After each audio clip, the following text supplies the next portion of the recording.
അസ്സലാമു അലൈക്കും വറഹ്മത്തുള്ളാഹി വബറകാതുഹു.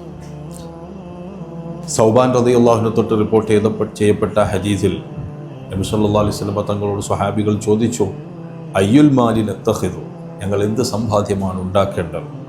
അതിന് 3 കാര്യങ്ങളാണ് പ്രവാചകർ പറഞ്ഞത്.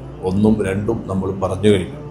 ഇനി മൂന്നാമത്തേത് നാം പഠിക്കുന്നത് നബി സല്ലല്ലാഹു അലൈഹി വസല്ലം തങ്ങൾ പറഞ്ഞു, വസൗജത്തൻ മുഅ്മിനത്തൻ തുഈനു അഹദക്കും അലാ അംരിൽ ആഖിറ, പരലോക കാര്യങ്ങൾക്ക് നിങ്ങളെ സഹായിക്കുന്ന ഒരു ഭാര്യ. അതും നിങ്ങൾ ഉണ്ടാക്കേണ്ട സമ്പാദ്യമാണ്.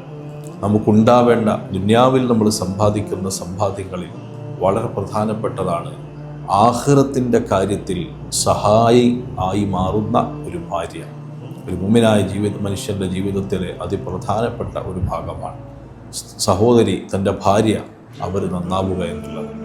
അതുകൊണ്ട് അത് ശ്രദ്ധിക്കുകയും ഭാര്യമാരെ തിരഞ്ഞെടുക്കുമ്പോഴും വിവാഹ ശേഷമുള്ള ജീവിതത്തിലുമൊക്കെ അവരെ നല്ലവരാക്കാൻ വേണ്ടി ഭർത്താവിൻ്റെ ഭാഗത്തു നിന്നുള്ള അറിവ് നൽകുക എന്നതും അവർക്കുള്ള കടപ്പാടുകൾ നിറവേറ്റുക എന്നതും അവർ നല്ലവരായി തീരുന്നതിന് വേണ്ടി പരിശ്രമിക്കുകയും ചെയ്യണം. നല്ല ഭാര്യ അത് ജീവിതത്തിലെ വലിയൊരു സമ്പാദ്യമാണ്. അല്ലാഹു തആല നമ്മുടെയൊക്കെ ഭാര്യമാരെ, മുഅ്മിനീങ്ങളായ നമ്മുടെ ഭാര്യമാരെ അല്ലാഹു സ്വാലിഹാത്തിൽ ഉൾപ്പെടുത്തുമാറാവട്ടെ. നല്ലതാണ്, ഒരു ഭാഗ്യമാണ് അങ്ങനെ സംഭവിക്കുന്നത്.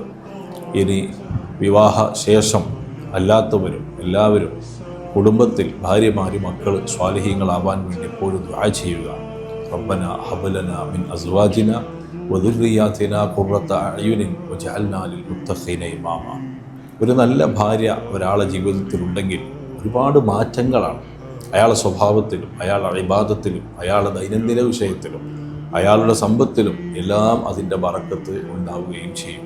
നേരെ മറിച്ച് ഭാര്യ ആഖിറത്തിൻ്റെ വിഷയത്തിൽ വളരെ പരാജയമാണെങ്കിൽ അത് ആ ഭർത്താവിൻ്റെ ജീവിതവും പരാജയത്തിന് കാരണമാണ്. ഇൻഷാ അല്ലാഹ് ആ ഒരു കാര്യം എല്ലാവരും ശ്രദ്ധിക്കണം. വളരെ നല്ല ഒരു സമ്പാദ്യമാണ് നല്ല ഭാര്യ.